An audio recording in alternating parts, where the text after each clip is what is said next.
Hello, everyone, and welcome to Albion Obsessed, episode number 25. We've got a lot to talk about today. The news today that Dan Ashworth is leaving his role as technical director of the club.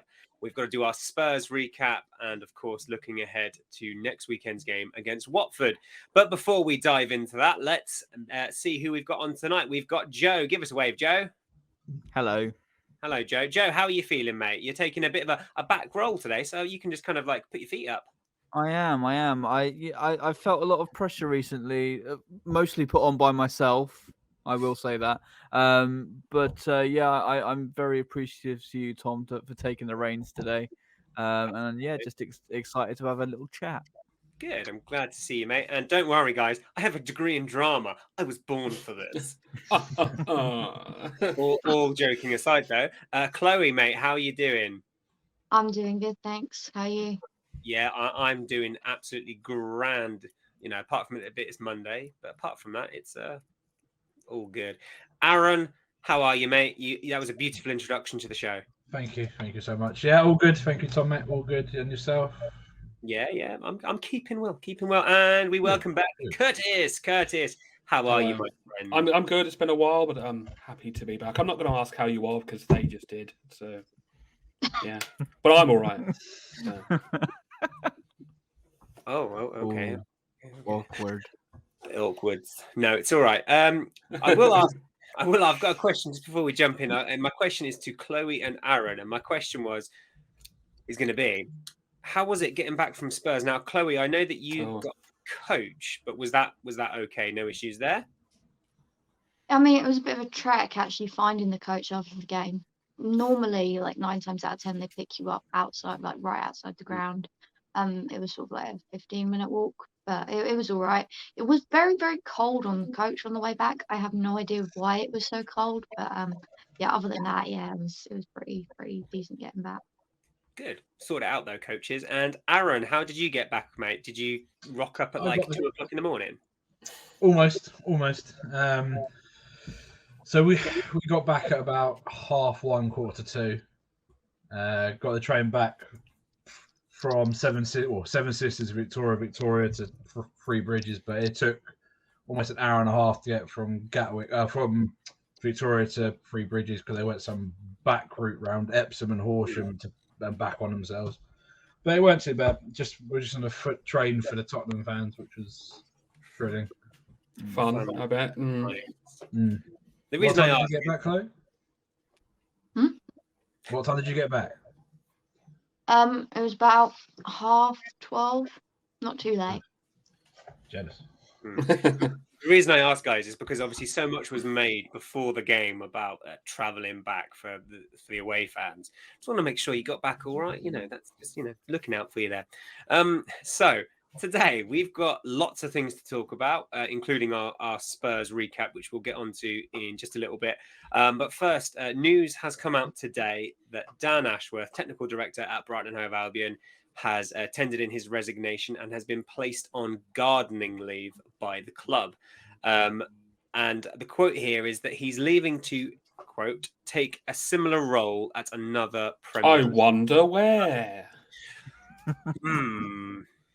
Well, let's be honest. It's Newcastle, isn't it? Let's be honest. It's Newcastle, maybe an outside shot of perhaps Everton, who I believe Newcastle and Hove Albion. Yeah.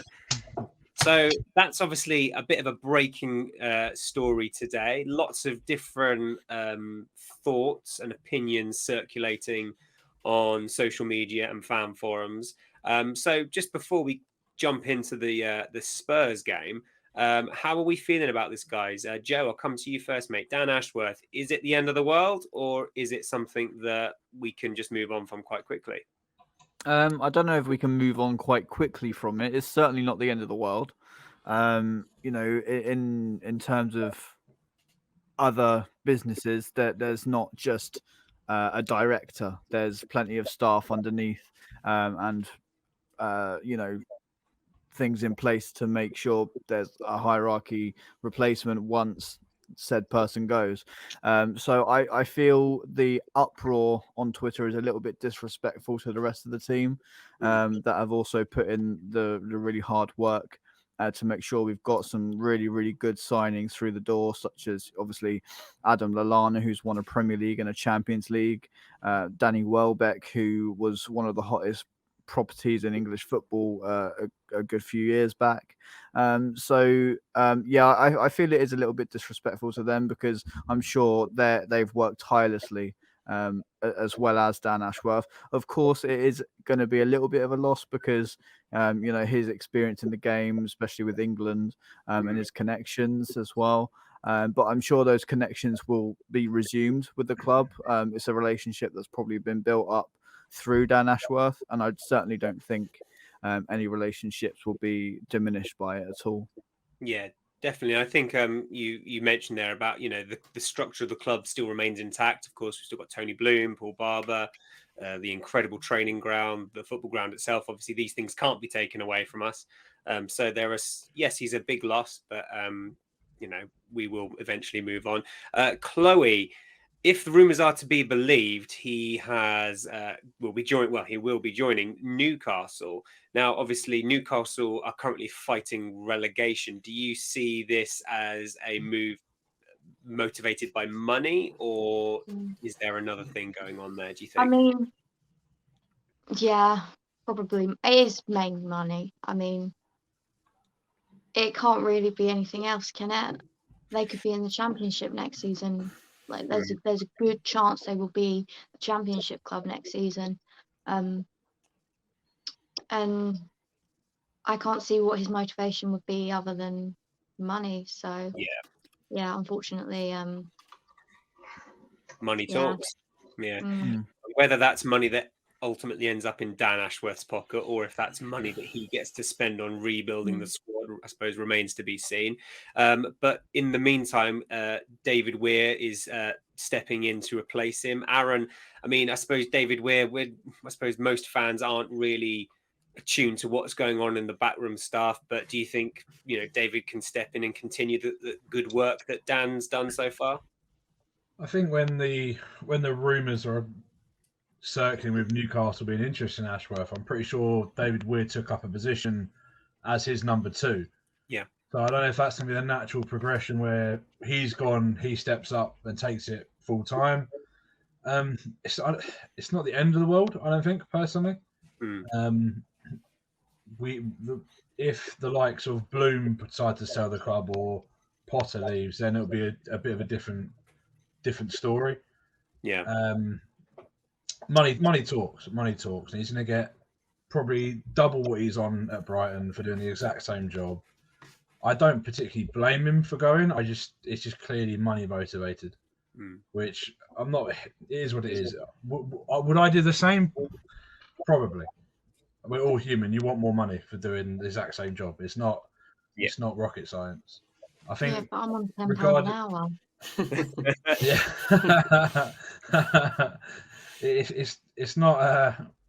It's not really going to affect. I don't think the signings, like our signings, that much. I don't think going forward. I think we've built up relationships with a lot of sort of directors of football and youth academies around the UK and around Europe that we're an attractive team. He's made us better by the signings he has brought in, or not brought in, but been affected, helping them get to the club. But to say, it's the end of the world, I think is a little bit extreme in my personal opinion. And it makes us more attracted to other sort of directors or technical directors around Europe who maybe want to come to the Premier League. Yeah, definitely. We've definitely our setup has been obviously touted quite a lot, has been ready for top flight football. So and finally Kurtis, a lot of fans worried that Dan Ashworth might talk to Newcastle about signing some of our own talent, the likes of Tariq Lamptey, Adam Webster. Do you see that as a possibility, or do you think that Tony Bloom might have put in a hands-off sort of contingency? I've seen a lot of people that are very concerned about this. They're like, "Oh, this is a guy that knows the ins and outs of the contracts, details of X, Y, Z person," and yeah, naturally you're going to be fairly worried about that sort of thing. But I don't know. I can't see them. I'm not sure if they would go after those sorts of players, to be brutally honest, because you've got to think about how certain players suit certain squads. You know what I mean? And I'm not sure if XYZ person would suit their particular style of play, for instance. You know, Sure. like a Basuma, would he play well under a Newcastle style of play? Whoever else. But I'm not particularly concerned. And to be fair, this whole situation with Ashworth, I pretty much saw it coming anyway. I thought eventually it would be a case that he would have to leave. And I think probably Bloom had this contingency in place anyway. He's a clever guy. Yeah. Hence why they promoted this other guy to second, probably getting him ready for taking over the role in the first place. So. Yeah, definitely. I think it's one of those where, because I think if he was going to stay, we would have heard about it earlier in the month. Because obviously well documented in the media that he was going for an interview. And one thing I will say, is like, obviously I know a lot of fans are saying, "Oh, money motivated, etc., etc." But you know, in any business, if another role comes up and it's more money and it makes sense for your family, etc., yeah, you're going to move there. But I will say fair play to him for waiting for the January transfer window to finish as well before he announced this. So actually, that's big respect for that. Yeah. And we've also got to say, just like how well he did for us in his tenure. Like, more power to the guy. Like, I hope he does really well in his, future endeavours, if you will. Definitely. And at the end of the day, I wish him well, but not Newcastle. I hope they get relegated. Yeah. And he's not Dan Ashworth. He's not a Brighton fan. He doesn't owe us anything. No. So, as Kurtis says, we thank him for his service and we wish him, if not Newcastle, all the best. So, on to our game at the weekend. Saturday night, 8:00 at the Spaceship Stadium that is the Spurs ground. So, lots to unpick here, from personnel to performance. And it will be a bit painful at times, I'm sure. Do we have to talk about it? Recap it. Yeah, it's kind of what we have to do. Right, okay. Brighton podcasting. Yeah, go ahead. So I'm going to go first and just say I was really surprised at how strong we went in the lineup. I expected Dunk and Basuma and Lallana to feature. I think the biggest surprise for me was Sanchez, because I'd got absolutely slated the day before for putting Steele in my predicted 11, because historically Potter has never played our number one in a cup game. He's either played Steele or recently at West Brom he played Sherpen. So for me, seeing Sanchez in the team was the single biggest surprise. But I think when we saw the lineup, Joe, you were like, "Oh, we're going through to the next round, boys." Because obviously it was a really strong team, really strong. But it didn't work, did it? Just didn't work. No, it didn't work. I think Potter's thinking behind starting Sanchez is because obviously we've had the really long break before playing this game. With a few out on international duty, etc. And obviously a week's break from the Spurs game until the Watford game that's coming up. So it didn't overly surprise me, but as you say, his normal logic is go with a secondary keeper, whether that be Sherpen or Steele. But yeah, I thought before the game, I was thinking really positive. Obviously, with Kukurea and Lamptey starting, you always know you're going to get a decent attacking outlet on the wings. But we set up, I think, far too narrow to actually get the best out of Lamptey and Kukurea.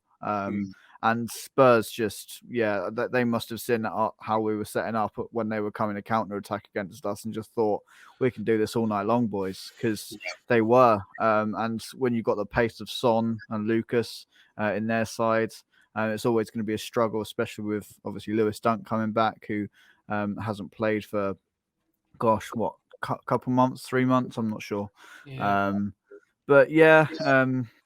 bit disappointed by that, but it was always going to happen when you set up that narrow. And I think, unfortunately, Potter got that one wrong. Yeah, definitely. I think Conte outthought him. But I will say, in fairness, I mean, obviously watching it on the TV is always completely different to the ground. But for the first 5 minutes or so, we looked quite good, I thought. Chloe, did you get that impression from the inside the ground? Was it a good, positive start? I mean, we conceded quite early on, if I remember rightly. It felt early on anyway. I don't know. It was just, it didn't look sort of fluid. We seemed to lack cohesion a little bit. There was just a couple of moments, even before we even conceded, where we just sort of, I think there was a moment when Cucurella and Dunk both went for the ball and collided. They did. It just, I feel like that actually probably sums up the entire defense that day, because it was just sort of, you could tell they sort of hadn't played together for a while, or hadn't played together at all, and it just didn't really link up very well. Yeah, and I think it seemed like we were sort of playing a back five with sort of Cucurella pushed more into the middle and March a bit sort of on the left. And also that meant that Cucurella couldn't really like go on his runs like he does sometimes, and was sort of a bit pushed in, I guess. And yeah, I just do think we set up wrong. And to be honest, when I saw Lallana and Gross start in, that immediately sort of was a red flag for me. Not because I don't rate either of them as players, but because together they have a track record of not being particularly good. I think they slow us down quite a bit. Obviously, they're both quite slow players. Yeah, so I think with them, it has to be one or the other. They don't really play well together because it's just too similar, I think, probably. Yeah. Kurtis, what did you think of the starting 11? Do you agree with Chloe? Do you think that playing Gross and Lallana was Potter's, a mistake? Yeah, unfortunately, because they have a bit of a track record of not being the strongest whenever we have those two starting. I also didn't think it was a great idea maybe starting Dunk straight away. I was a bit unsure about that, and I believe it showed in the game. Yeah. He was poor, unfortunately, but it's to be expected. It's his first game back for a long time. But we were just poor. It was just so unfortunate. We were just like tripping over ourselves, man. We couldn't put passes together. The counter attacking was sublime from Tottenham. We have to say that. Like they were just able to jump on all these wayward passes and balls, and just they scored and the 24th. No, the 13th minute, actually. That was from Harry Kane. Yeah. And from there, I was like, okay, this is trending. This is trending somewhere. And unfortunately, it went the direction I was hoping it wouldn't. No. But yeah, that was the game. Yeah. Aaron, I'm going to come to you now, mate, because I wanted to ask you a quick question. Just before the goal, we had a warning sign of what was to come. Sanchez delays on doing something, and Spurs almost score. Obviously, as a goalkeeper yourself, is that just a lack of focus, or is that thinking he's got more time than he actually does? Probably lack of focus. During the warm-ups, Roberts has a thing with Sanchez where the ball comes to him and Roberts will chase him down to make him get the ball out of his feet and then play the pass. Yeah. And he was getting caught out a lot when he was doing that. I don't know if that was playing on his mind in the game. I don't think he particularly covered himself in glory at any moment during the game, in my opinion. Handling was very poor. Kicking really wasn't great at all. And I don't think it helped that we were playing with two centre backs and literally the full backs were nowhere to be seen. Where it looked like Lamptey was playing more of a right winger than anything, then Gross was filling at right back. Yeah. And as Tom pointed out in the Amex Worst 11, Gross does not play at right back. And the performance, I honestly don't think Tottenham even played that well. No. Like I think we made them look so much better than they are. Like the Kane goal was Webster. Webster, honestly, that's probably one of the worst performances I've seen from him in a long time. Yeah, he did look bad. Long time. Like the third goal was literally. I watched it with Ellie on Sunday morning after she got back from work, and I just in my head I was just having the circus tune going from my head. The third goal, and she was like, "Just take him down. Just take him down." Yeah, I was like, I "Thank agree. you." And just you've got it's the same with the first goal was Webster's mistake. A little bit poor position from Sanchez. He didn't really look like he seemed a bit too far out for me. He was I agree. in sort of a more 6 yard line where he was. Dunk should have closed him down. Second goal, March has got to clatter Emerson Royale. You take the free kick, you take the booking, end of story, done. We move on, we defend the set piece. And then we get back into the game. And then I don't particularly like to nitpick at little things. But when you're one-on-one with a goalkeeper, you do not try and dink him. Neil Morpay, sorry, Chloe. You do not. He's anticipating him going down. He's anticipating Lloris going down, which probably 4 times out of 10 he would do. But those positions, you hit it hard and low, and 3-2 instead of 3-1. I know that is true, but then we would have been at least be on the sort of front foot from then on. It seems like Morpay's a good finisher when he doesn't have to think about it. When it's instinctive, he's bang goal. But when he's got that little bit of time and a little bit of, he's one-on-one, he may overthink it a little bit. But it's a lot of pressure, though, isn't it? Like it is, 100%. Oh God, yeah. No, and I think as well, I think they sort of sat back a bit when it was 2-0. Once we got that goal, they started attacking us again a bit more. And I think if we had gotten, say, another goal and it was 3-2, they would have possibly got a fourth. Yeah. To be fair, they should have probably got a fourth anyway, to be honest. They did. They absolutely battered us. They had missed so many chances. It was just going back to the first goal. Something we've spoken about on the channel before is obviously the playing it out from the back. Obviously, it runs the risk of that happening. Now, a lot of people are very critical of that ways of playing. I know we've discussed it before, but I come back to it again because of what happened on Saturday. When you've got the high press on, do we just keep knocking it around the black, Joe, or is it just a case of Adam Webster just lump it? I think playing it out from the back is good when we've got a back three and wing backs. I don't necessarily mind it because we are good at it when we, when we're on form.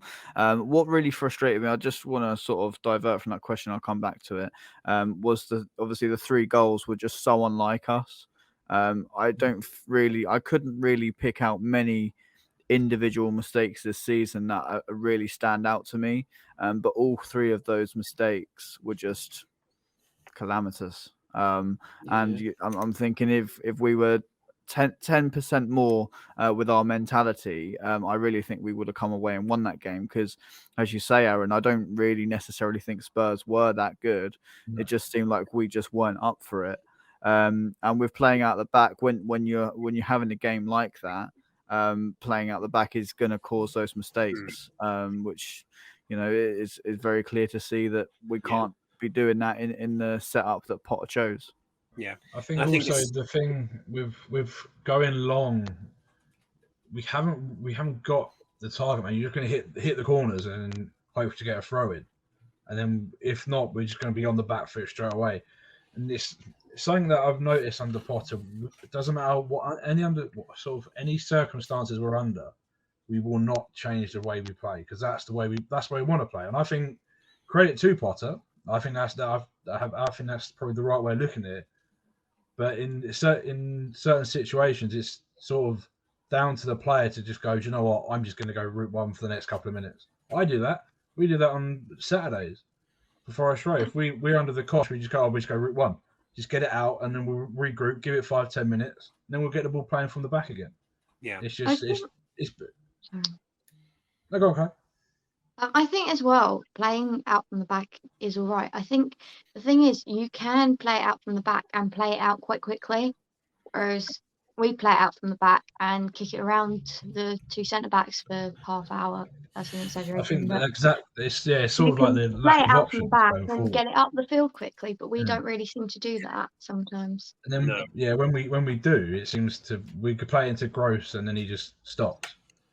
And then turns, looks about, and then plays it back to Dunk or Webster. It's like, Yeah. no, turn on the ball, play it out wide, and then we go.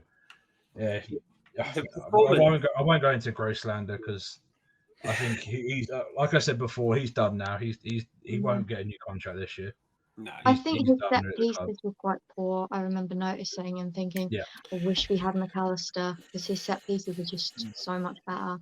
Now, if we had him on Saturday, it would have been, I think, a whole different story. Mm. I really do because he's incredible Mm. the last sort of 2 to 3 months. His form has been brilliant. His Everton And performance was so good, as well. So he's also just another goal scoring threat as well, which is necessary. Yeah, It was so difficult to just, especially in the ground. I don't know what you thought, Clay. It just felt like there was a bit of a lack of belief as well. Like Yeah, just it didn't seem like we wanted it very much. No. To be honest. Which is strange considering we set up with such a strong, at least on paper, squad. And we've already said that Potter got his formation wrong.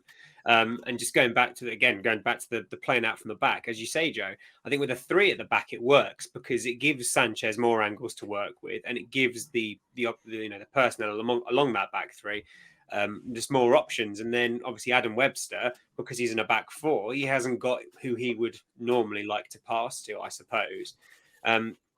But either way, we go a goal down.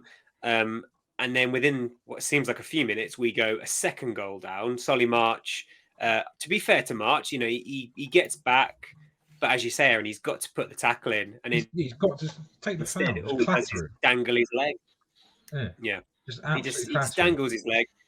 And I think Glenn Murray said something in the halftime, like the punditry bit in the halftime, because he said about how he just didn't understand how it went in because Sanchez with his hand up, he joked. He says he's like 10 foot. Yeah. And I don't know if it's because Sanchez just thought, it's going over or it's going, wide or whatever. I don't know.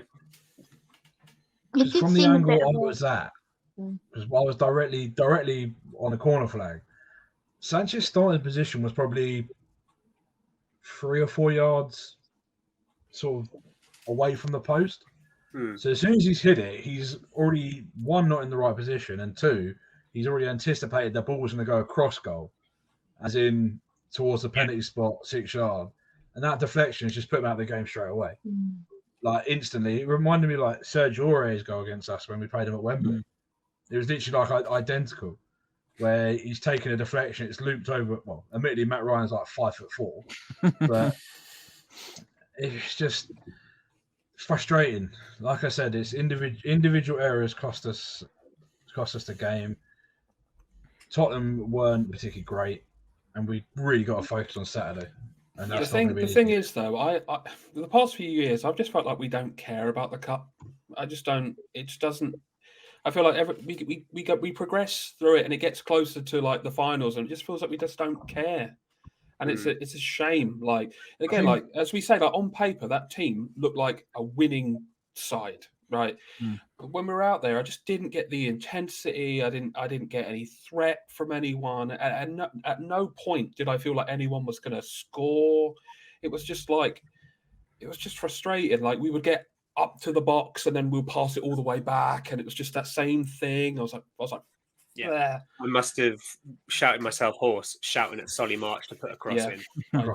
Every time he got into a good position, instead of taking his man on and you're whipping in the cross, he'd cut in on his right, and he's got no right foot. So, but anyway, I tell you what, that performance, it reminded me a lot of a mixture of teams under Gus, where we just pass it round, go up to like the centre circle, then pass it back. But also a bit under Sami Hyypiä, where we'd leave our 2 centre backs way too exposed, and we got absolutely rinsed.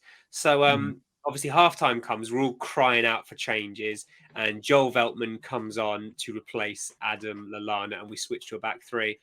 Chloe, do you think that was the right move, or should Potter have made more changes? I do think it did improve us. I can't remember if it was the goal, but I remember Veltman putting in quite a good cross into the box at one point. So I do think it was the right change. Whether we should have made more changes, maybe, but then you risk just unsettling the team completely. I maybe would have considered a bit more of an attacking change, because that seemed quite defensive considering we were 2-0 down at that point. Maybe putting on Welbeck or something, just to because Mopé seemed very isolated up front, I thought, in the first half. Very isolated. We missed hard, I thought, definitely. He needs a striker to play alongside. I've said this all along. And it looked at times, especially in that first half, like Moda was operating as almost as in a front two with Mopé. Mm-hmm. He's a central midfielder. I tell you, if the goal was like 5 foot higher, he would bang in loads of goals. Like I don't doubt it. Moda. Moda, yeah. Just like he would shoot for the goal. It was constantly going over or whatever. I was like, for God's sake. Yeah, he had a glorious chance at the start of the second half, which. Go on.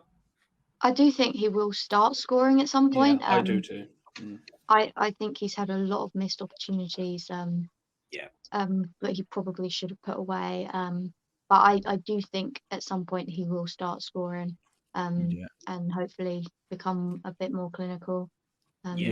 We have seen what he can provide as well. Because obviously his goal against West Brom was extremely well taken, really tight angle. I don't know how he got it past. Probably because it was David Button in goal, but it was a really good strike. And as we say, he's getting into positions when the level goes up that little bit more. He's not putting the chances away, so maybe just needs to adjust a little bit again. But as you say, I do think he will start putting them away. Yeah, he's definitely, he's still a young lad. He's got a bright future ahead of him. We know that Graham likes to have players that can play in lots of different positions. It is very much up for debate whether Jakob Moda is a centre forward, though.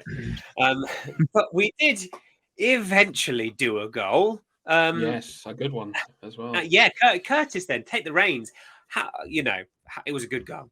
Talk to I mean, Bissouma was by far the best player on the pitch for us. I mean, we have to talk about that. I mean, he just had the. I don't even think for us. I think just on the pitch as a general, whole, right? Yeah. And someone tried to make us an offer for 35 million for him. Come on, that's just offensive. That's offensive.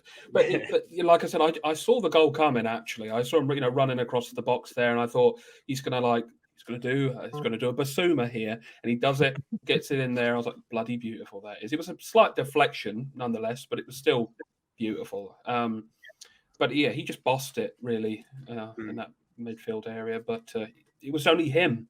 As I say, like no one else around him seemed to care as much. Yeah. Tell you what, it was no one. You say that. I thought it's worth also mentioning because one big positive I thought from Saturday was the introduction of Casado.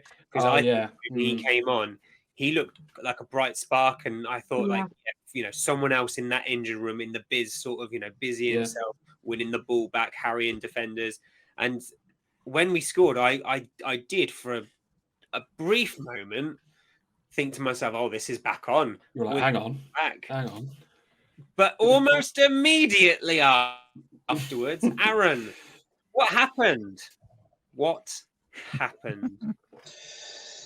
Well, it appeared that nobody wanted to play football. We just thought we'd play tag football. So Son just all of a sudden just gently jogs past Webster. Not once, but twice. And then Webster decides to play a wonderful free ball to Harry Kane on the line to score. It was comical. It was comical. And especially from where we were, it just looked I just didn't understand how it even went in. I didn't understand what just happened until I watched it back on Sunday, and it's just take him down. It's the dark arts. Yeah, it's the dark arts of football. Take the booking and set yourself up again. Get yourself back in position. It just felt like we just weren't smart enough. Yeah, it's not rocket science. Yeah. I mean, we've spoken about Adam Webster a bit already, and I don't want to hound the lad, but do you think, Aaron, that perhaps Webster's performance wasn't as good as we've seen recently because he was playing alongside an extremely rusty Lewis Dunk? So, I don't think Dunk played particularly bad. Nothing compared to Webster, in my opinion. I mean, he's going to be rusty. Christ, he's been out since the start of December. First game back, playing the full 90 minutes. It's going to be difficult. Yeah. But he just looked like he just wasn't comfortable, at all on the ball. He just wasn't. You get the first goal as a prime example. He sort of trips over the ball, and all of a sudden, Mora's got it, and he plays it into Kane, and he scores. And then the third goal, again, he just doesn't. A Webster in form, I say in form, a Webster on his day will stop that 9 times out of 10. Yeah. He'll make the foul, he'll make a great tackle, and attack over. They get a throw in, we rebuild from there. Yeah. But it just didn't seem like he was just going through the motions. Yeah. I think you could say that about a lot of our players on Saturday, which brings me to the player ratings. This is going to be a tough one. So I'll shout you a player and just tell me your rating out of 10 for me, kids. So we'll start off at the back. Bobby Sanchez, ratings out of 10. So what have you gone for? Me? Yeah. 4. 4. Chloe, Bobby Sanchez, rating out of 10. What do you reckon? I went 5. 5. Aaron? 2. 2. Ooh, harsh, but fair. And finally, over to you, Kurtis. I went 5 as well. I also went 5. Adam Webster, rating out of 10. Kurtis. I went 4. Aaron? 2. Oh my gosh. Aaron. Oh my gosh. Chloe. 3. Oh. Joe? Yeah, 3. I went 3 as well. El Capitan. I say El Capitan. The captain. Lewis Dunk. Joe? I've gone 3 as well. I don't think I could bring myself to rate him any higher or lower than Webster. Sure. Chloe? 4. Aaron? 3. Kurtis? I went 4. I too went with 4 out of 10 for the captain, Lewis Dunk. Very rusty performance. Let's hope he shakes that off before Watford at the weekend. This one was a tough one for me. I wonder how you guys found it. Tariq Lamptey, Joe? 5. Because I feel like he's always got it in him to provide that outlet, and his energy was a little bit under par. Would expect more from him, but I feel like victim to playing in a system that just doesn't suit him. Yeah, definitely. Chloe? I went 5. Aaron? 5. Kurtis?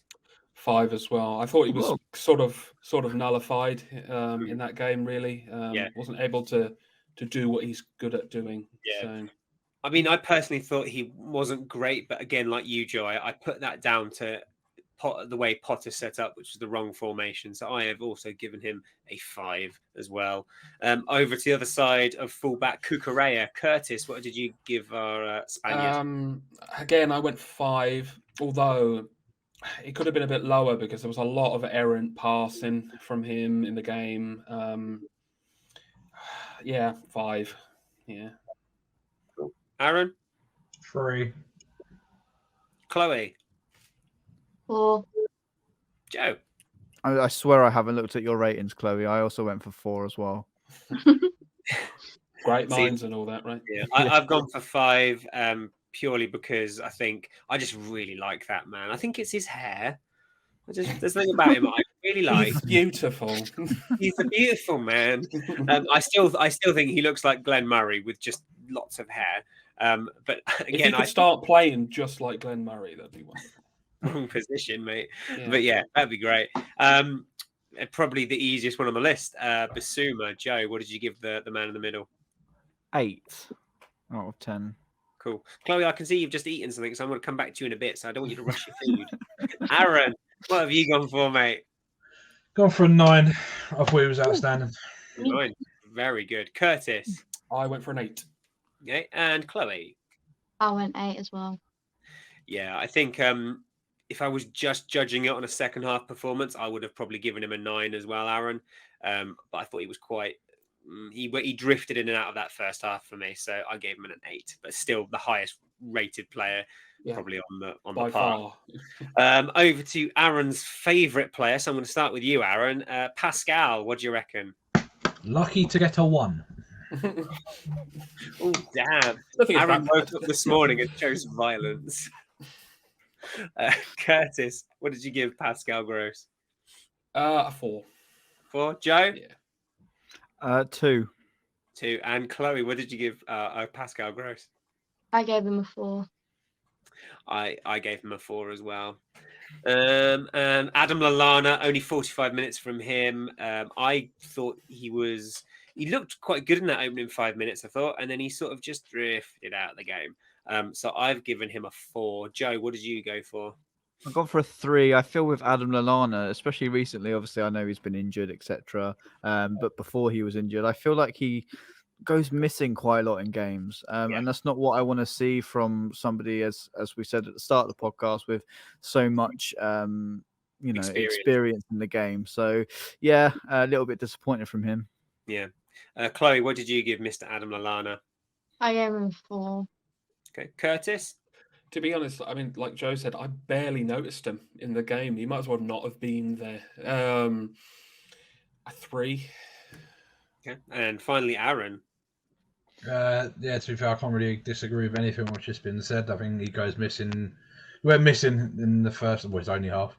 I didn't really notice he was really there though, and that's a little bit concerning. Hence why to stick with the brutality of my player ratings, it's going to be a 2. Okay. And moving on, Solly March. I really did not think he had a good game. As I say, he just didn't do enough for me. Didn't take the outside. Should have whipped in more crosses. Dangled his leg for their second goal. So for me, I've given Solly a 3. Joe, what did you give Solly March? Yeah. Ollie March. Ollie March. Oh yeah, bloody hell, that annoyed me. Mr. whatever his name is, Dixon, Lee Dixon. Yeah, Ollie March. Jeez, no wonder he was playing so bad. His twin was playing. I'll give Ollie March a 2.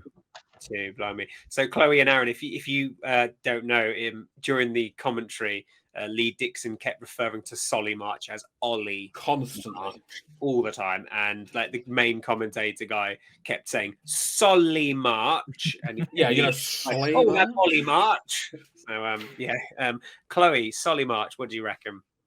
I am a 3. Yep. Aaron, wait for it. Wow. You can't even must be saying it. Defensively, very poor. Going forward, very poor. Needs to put more crosses in. It's the amount of times he checks in once, he checks in one more time, and another time, and then plays it out wide, plays it back. Just whip a ball in, man. Just whip a ball in early, and that's what he plays. What he does, he plays it to Cucurella, then he whips a ball in, and by that time they're already set. I think that every time before Solly March goes on the pitch, someone should sit him down and make him rewatch the final 10 minutes against Birmingham that he played in our promotion season to get him absolutely because that game, that final 10 minutes, he was extraordinary. But since then, he's just. I think before his injury, he was doing really, really well. Yeah, he was a great wing back. Really well last season. I think the wing back role suited him, but obviously with Cucurella now, who is a much better player, he is going to find his game time more limited. But Kurtis, what did you rate Solly? 3. I think again he just needs to do more in that sort of position. So. Yeah. So 2 more. Jakob Moder, Kurtis. What did you give Jakob? A 5, I think. He was actually doing stuff. He looked to create chances, even though they missed. Yeah. But just for the intent, I'll give him a 5. Cool. So, Chloe, Jakob Moder. Yeah, I gave him a 5. Cool. Joe. Just to be different, because I was going to go 5. I'm going to say 6 because I'll bump it up a little bit because I do love Jakob Moder, and I'd feel mean giving him anything something less about a than 5. Skoda and Tony Bloom and all Something that like other stuff. that. Yeah. Aaron. Yeah, I've actually gone for a 6 as well. I thought he actually looked okay. The Just fact in he the was context playing- of things, for Aaron, that's a 10 out of 10. Yeah, pretty Yeah. much. We're getting 1 Oh, and he 2. he did play. He done all right. I think when you're I playing thought he him looked tired. in the I Tross thought he in the looked tired. Trossard role, it just didn't work. It didn't work. But he still gave it his all, and he actually was trying to make things happen where the likes of Gross and Lallana weren't. Well, I say Gross and Lallana. Gross wasn't. Yeah. It wasn't really doing much, and Lallana in the first half didn't do a great deal either. But then Yeah. it was difficult from how he played in the first half. Yeah. As I say, I think he looked tired. I think you could tell he's got the most minutes in his legs. But I too have gone for a 6. I thought he did well. I thought, as I say, at times it looked like he was playing up front, which obviously isn't his position, but at least he was trying to get things to work. And then finally that brings us on to Neil, who was woefully isolated. Literally had nothing come into him. 2 chances, argument that he should have perhaps done better with the 1-on-1. But at the end of the day, I don't think you can really put any blame on Neil's thing. What I will say, because I always say this about Neil Maupay, there is still a stupid amount of people on Twitter who keep moaning about Neil Maupay, and the amount of people that were saying after that game that they were done with Neil Maupay. And I had to remind a few of them that he is responsible through goals and assists for 17 points this season. That is more than any player that we have. I think, as you've said before, Kurtis, respect needs to be put on that man's name. I totally get that as a forward, that you will always be judged on your ability to score. And as I say, I think he should have scored that 1-on-1. But he was isolated throughout that game so many times. And that's not because of him. That's because of the way Potter chose to set up. So I've given Maupay just a very generic 5 because I don't feel like we can't expect Neil to work magic if he's not feeding off anything. Yeah. So I'm going to go to Kurtis. What do you reckon? I agree with a lot of the points you made there. I felt like he definitely does need a striking partner. I think him and Undav, is that how you pronounce the guy we just said? Those 2 together are going to be really good. I hope, anyway. Yeah. It's going to confuse everyone because they look quite similar. Exactly. So, yeah. Like, who am I marking? But also, I thought he was.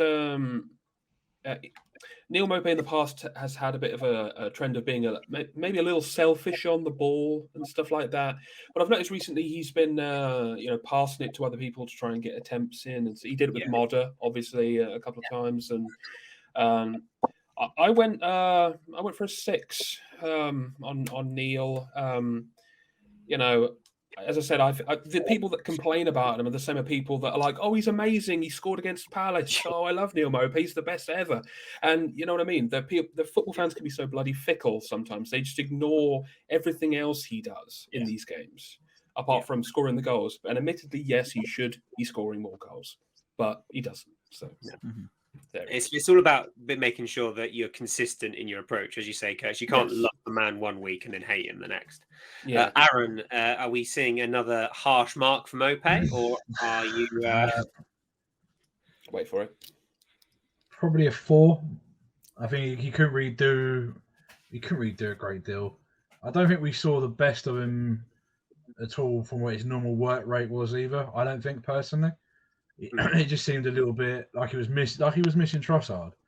You mean emotionally or as a player? It's similar to me and Dan Burn. I miss him emotionally. So I'm emotionally right now. But no, I think Yeah, I think four is probably a fair score.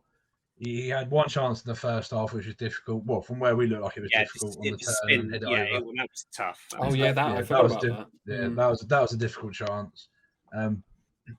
But again, I reiterate, he should be scoring the 1-on-1. But he's got us out of many troubles before. So you know what, you can't really hold that against him, in my opinion. Like you said, there's people on Twitter who, I'm done with Morpah, I'm done with this. You can't be done with a player who's missed easy chances. It's the points, like you said, Tom. It's the points he gets us. It's the 17 points with goals and assists mean more than anything. He's the than a limbs couple of missed king. chances. Let's be honest. He's the Yeah. limbs king. Yeah. Like I will never sit here and go, he's done. Get him out of my club. He's useless. He can't score. He can't do that. He can't. It's just no. But I will sit there and go, if he, as a striker, he should get more goals without a doubt. But then he's always there when we need him. Yeah. So, Joe, what did you give Mr. Neil? I give him a 5, but that's no reflection on the player that he is and what he's done for us over this season. It's, based on what you guys have already said. One thing I will say as well, just to add to all your guys' fantastic points about him, is that he is one of the most genuinely nice footballers. I know a lot of opposition fans will disagree because the amount of shithousery that he gives whenever he scores against them in the 95th minute or whenever that may be. But based on his interviews and everything like that, and I saw a tweet about a guy that had him in his taxi a few months back, which was brilliant. He just seems like the most genuinely nice footballer. And he is so honest. And there is not one man that's going to be giving himself that pressure more than him. Yeah. He's going to be telling himself he needs to do better in those situations. And Graham Potter would be saying that to him as well. So the fans getting on his back, it's not going to help at all. We've seen the guy that Neil Maupay can be. So I say absolutely 100% back him because, as I say, he's absolutely brilliant. And we are lucky to have a guy like him at our football club. Definitely. And Chloe, I see you've put your glasses on, so that means you mean business. So yeah, I mean business. Tell us about Neil. I only gave him a 5. I think you could say that he should be scoring that chance, but honestly, there is not a striker in the world who does not miss big chances. You look at, Harry Kane, Ronaldo missed a penalty, Fernandes missed a bloody open goal. There is not a single attacking player who doesn't miss chances, and I think this season, particularly, he has been more clinical. I can't fault him this season. Last season, he probably should have done better. I think he had some stuff going on off the pitch, which probably affected him mentally. But this season, I can't fault him. He's got 7 goals for us in the league, and I do adore him, as you all know. But yeah, I genuinely think that he's done well this season, and every striker misses chances, and just gotta hope he takes the next one. Yeah, that's actually true. I feel like a lot of people will talk about, say, Neil missing goals, and they'll talk about that constantly. But Ronaldo misses a penalty, they'll talk about it a little bit, and then it won't get. It's like, oh, he's Ronaldo. It's okay, because he's this god type individual. And at the end of the day, it could be worse. We could be Man United or Leicester. So Very, very true. Exactly. I wish Kidderminster knocked out West Ham. Oh my god, I was watching that game. I was like, yes, come on! At the last minute, that was wonderful. I was absolutely gutted, and I was gutted that we didn't get them in the cup because Kidderminster is literally 20 minutes away from me. So they're anyway, a great side, well run. They're a good fun side to go and watch on the odd weekend. But no, thanks for the player ratings, guys. Honourable mentions, as I say, to Casado and Veltman, who came on. Yeah, I was going to say, just for Joel Veltman, when he came on, we looked a completely different side. Obviously, until the calamitous thing happened for the 3rd goal, I felt like that was 100% the change that we needed to make. Yeah, and Joel Veltman is the signing of the decade or even the century, because how much we spent on him, a Champions League 900k, yeah, absolutely unbelievable. And yeah, I really feel like that guy needs to be starting in our back three every single time because he's class. Yeah, I do. I mean, I was going to talk about this as we now move on to looking ahead to Watford. I really hope that Graham sets up with a back three. My only concern with the back three, is that we've just sold our only left-footed senior player in the back three, which is Dan Burn, of course, which means we've also lightened our centre-back. Obviously, we've got Shane Duffy, Adam Webster, Lewis Dunk, Joel Veltman, and an inexperienced Hayden Roberts. That's 5 centre-backs. And for me, that's a bit light. Now, of course, I'm not expecting to have 5 Lewis Dunk caliber centre backs because obviously no one sticks around for that sort of role who's that good. But it does worry me slightly, and I don't think the back 4 is the right way for us to play our football. I like the fluidity of Potter's sides. Don't get me wrong. I like how we can transform between back 3, back 4, back 5, whatever you want to call them, between games. But I do think that to do that in a positive way, we need to see Joel Veltman, because he's the linchpin who can be the right side of a back 3, or he can become a right back if we go to a back 4. That's why I don't think we got the best out of Lamptey on Saturday, because he was his positioning was a bit all over the shop for me. He never seemed to be in the right place to sort of do his Lamptey runs, or he never seemed to be high enough up the pitch for someone to slot him in. The problem was he was caught in two minds because of the role that he was given. Is to Sugar, do I go back and defend against Heung-min Son, who has blistering pace? I can keep up with him.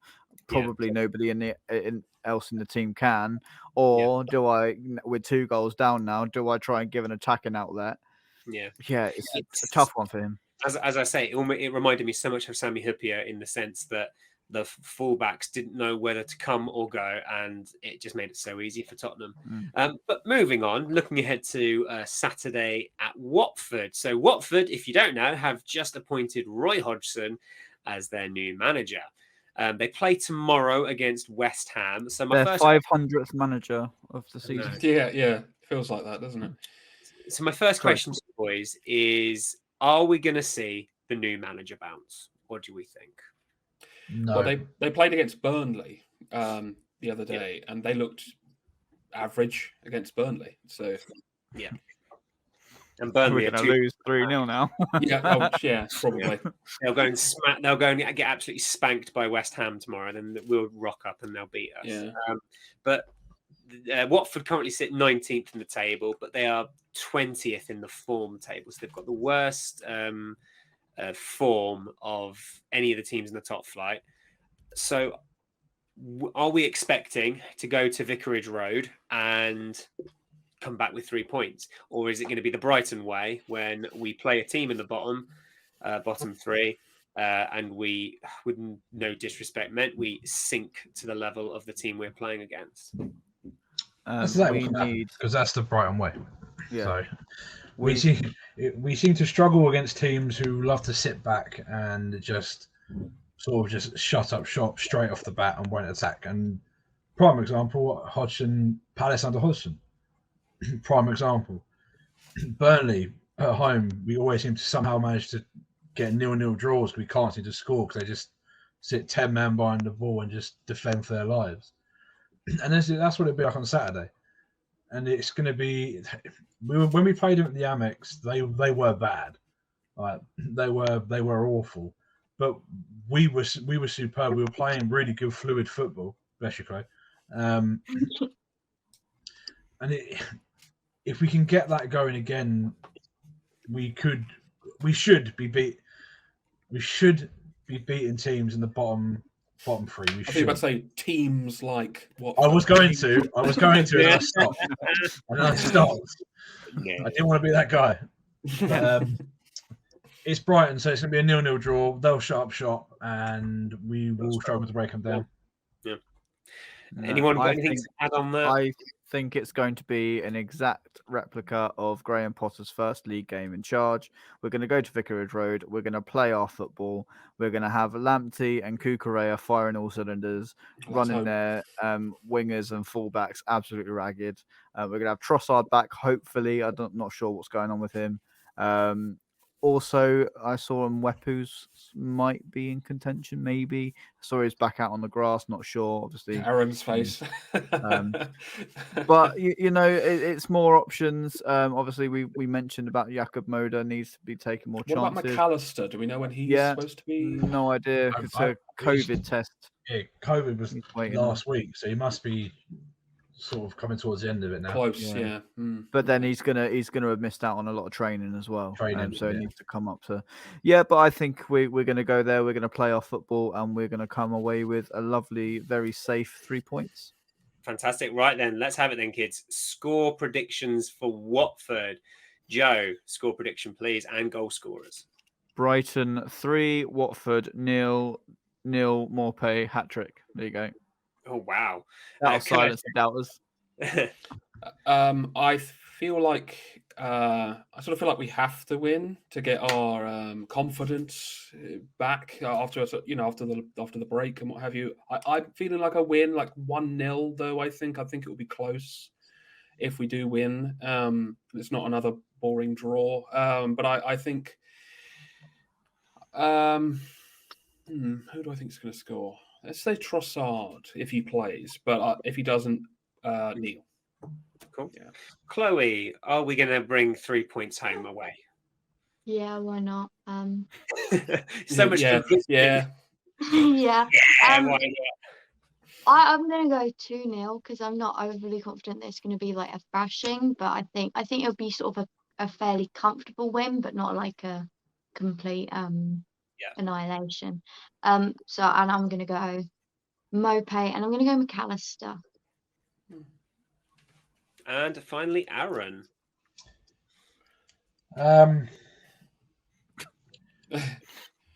It's going to be. Oh, mate, I say this every week. I swear. But it depends on really. Ask me at 2:00 on Saturday when I see when you see the team, You like that? you see the Watford team. Say it. Say the line. Yeah, right. Yeah. But it's because it's true because you can't. Watford are going to be defensively a lot better than what they were. Defensively, they're going to have to be because that's the type of manager Hodgson is, and we don't particularly have a great record against Hodgson either. Well, particularly great. I mean, we have an awful record against Hodgson. I don't know if that's because it's the Palace effect and all that nonsense, where we just don't turn up against them. I would love to say 1-0 Brighton. So why not 1-0 Brighton? Yeah, Yes, Aaron. Come on. Last minute winner. Lovely. Going to be Lewis Dunk. no. I'd love that, but I was going to say Dan Burn then.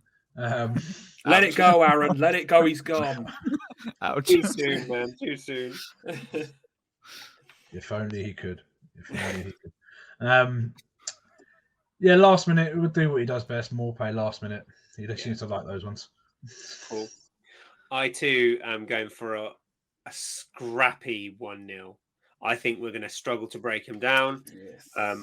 But my goal scorer is going to come from a bit left field. I'm going to say, after a really poor first half, Graham Potter is going to bring on Caicedo. And Caicedo's going to run the show. And he's going to score one of the scrappiest goals you will ever see. And it's going to just find its way over the line. And that's how we're going to win. I'll They're take going it. to stand for offside. No, I would take it. I would take it. Yeah. Yeah. What are the odds on that exact goal happening? To be that? I don't know. I have to find out. 6,000 to 1, I think. Yeah. Right. Wow. We're on we've got a very kind run of games coming up. So I will be very disappointed if we can't make some serious inroads into cementing our place in the top 10. I agree. But we'll have to wait and see. So thank you for joining us, Joe, Kurtis, Chloe, and Aaron. Pleasure to see you as always. And obviously me. Thanks, Tom. All right. Of course, drop some comments below, subscribe if you haven't already, at us on Twitter, and chat to us about stuff. Right. Have a great Also, evening. One more thing. Disclaimer: I'm in a pretty crap mood, so if the player ratings are a bit brutal, then tough. Deal with it. All right, good. Yeah. Very good. Love And it. what a way to end the show. Right then, guys, take it easy. Have a great evening. See you later. Bye. Bye.